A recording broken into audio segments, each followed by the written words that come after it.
Почитувани, расте загриженоста кај јавноста од политиката која ја води Заев во предизборниот период, ослободувајќи затвореници осудени за тешки кривични дела.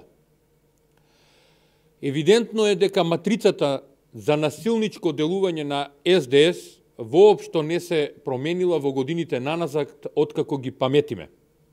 Се користат исти методи, исти или слични личности за исти потреби на партијата. СДС на овие локални избори оди со истата стратегија како и порано, како и во 2005 година, но сега во многу поголем обем и на сите нивоа.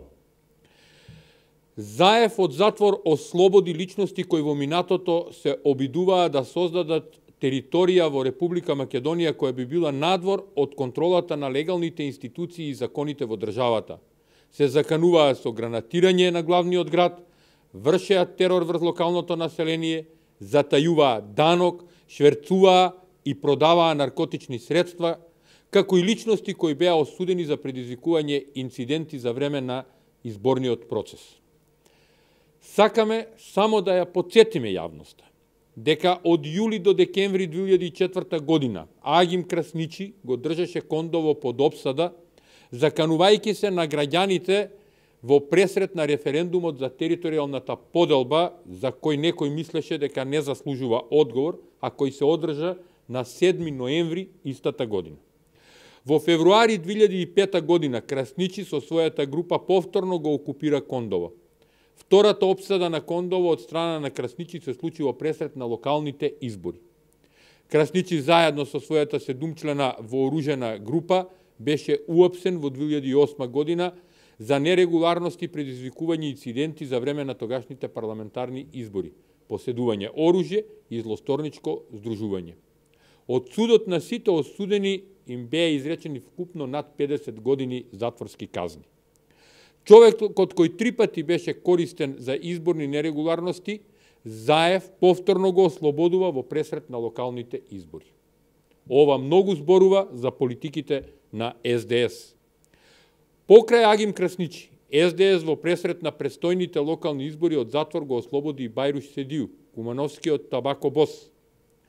На Седију во јануари 2011 година му беа изречени 12 години казна затвор за организиран криминал, перење пари, злоупотреба на службена должност и корупција во случајот Пепел 2, со што Седију направил штета врз државата и буџетот во висина од 60 милиони евра.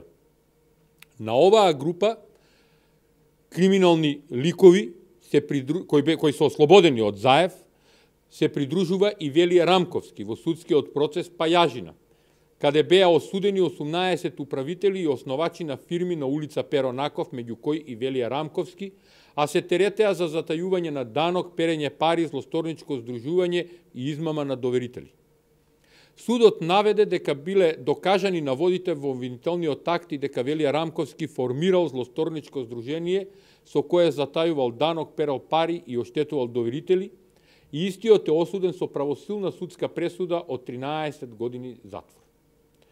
Следен на интересната листа за Заев, особено интересна во подршка на локалните избори за СДС, е Сеат Рахич, кој беше обвинет како организатор на група која продавала наркотици во текот на 2016 година. Со оваа матрица на СДС, која кулминира со законот за амнестија кој експресно помина во владата и покрај наводните и декларативни заложби на Заев за јавни дебати, очигледно е дека Заев ја мами македонската јавност со наводната демократичност, но воедно и се подготвува за насилни локални избори и застрашување на граѓаните. Ги повикуваме граѓаните да не се плашат од овие закани од насилниците на СДС. На овој начин само можеме на дело да ја видиме беззаконата политика која Заев сака да ја наметне на Република Македонија и на сите честни и работливи граѓани. На 15 октомври ќе се стави крај на насилствата, беззаконието, конфузијата и неспособноста на СДС. Крајот ќе го стават сите граѓани на Македонија обединети околу ВМРО ДПМН и Коалицијата за подобра Македонија. Доаѓа новата ера, новото утро и новите победи за Македонија и сите нејзини граѓани. Почитувани граѓани, нека новата ера во која ќе ги нема заев насилниците на СДС и нивната беззаконна матрица биде успешна нова приказна на Република Македонија. Ви благодарам многу.